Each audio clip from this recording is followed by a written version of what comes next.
Hello students, next question है जिसमें ये बोला है कि 12, 10 पर एक पीस ऑफ चीज रखा हुआ है और एक माउस है जो कि एक लाइन पर मूव कर रहा है इस चीज के पास आने के लिए एक पर्टिकुलर टाइम के बाद। और माउस जो है वो सिर्फ लाइन पर ही मूव कर रहा है।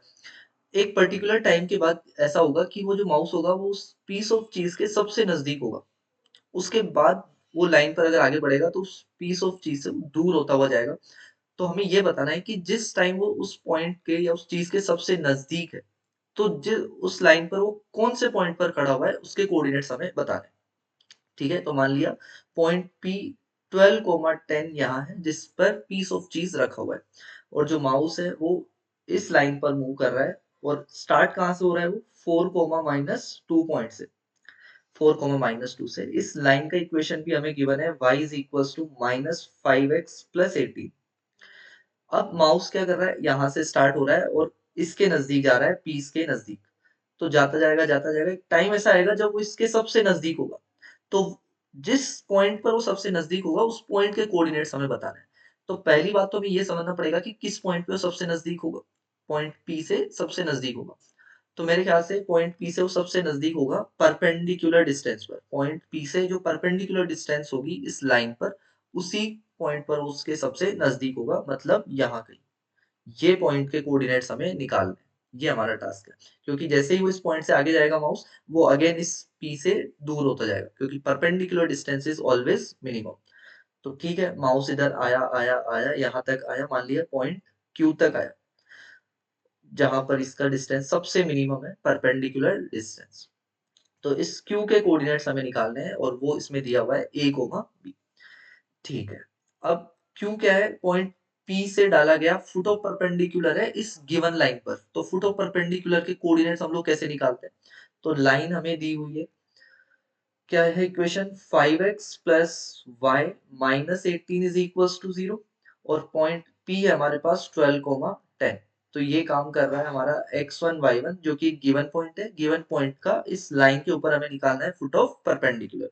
तो क्या फॉर्मूला होता है हमारे पास, x - x1 मतलब कितना, 12 अपॉन ए मतलब होता है यहाँ पर x का कोफिशिएंट जो लाइन के लिए हम यूज करते हैं, 5 is equal to y - y1 upon कितना, b is equals to minus times क्या करते हैं फिर इस पॉइंट x1 y1 को इस लाइन की इक्वेशन में पुट करते हैं। तो 12, 10 को इसमें पुट करेंगे तो मिलेगा 60 प्लस 10 -18 और अपॉन आएगा a² + b² मतलब 25 + 1। तो यहाँ से हमें मिला x - 12/5 is equals to y - 10/1 is equals to, इसे हम सिंप्लीफाई करेंगे तो ये कितना आ जाएगा, 70 -18 52/26 - 2 आया।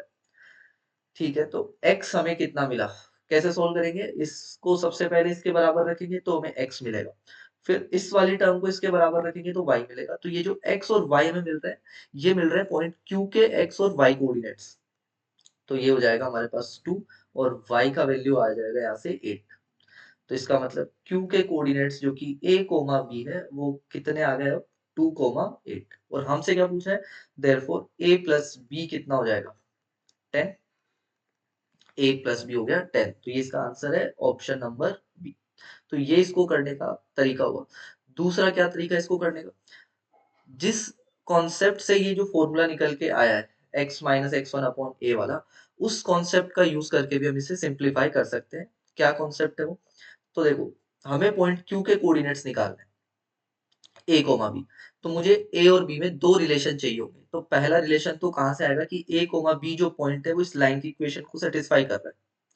दूसरा रिलेशन कहाँ से आएगा कि पॉइंट P और Q को ज्वाइन करने वाली ये जो लाइन है, ये लाइन परपेंडिकुलर है इस गिवन लाइन के।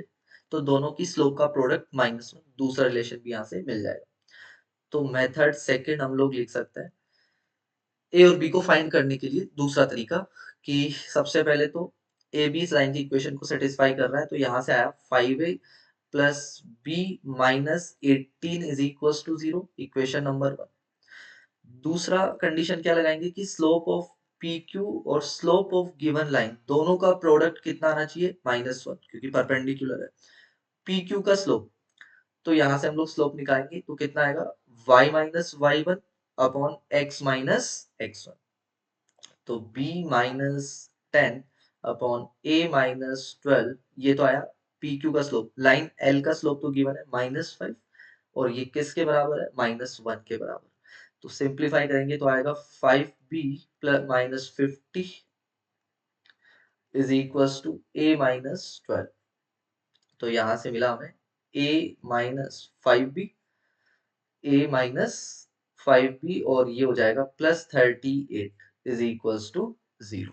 ये हो गया हमारा इक्वेशन नंबर 2। तो इक्वेशन 1 को और इक्वेशन 2 को हम लोग सिंप्लीफाई कर सकते हैं। इक्वेशन 1 और इक्वेशन 2 को सिंप्लीफाई करेंगे और हमें अगेन a और b का सेम वैल्यू मिल जाएगा। a बराबर 2 आ जाएगा एंड b बराबर आ जाएगा 8। Therefore a plus b is equals to 10। ये इसका आंसर।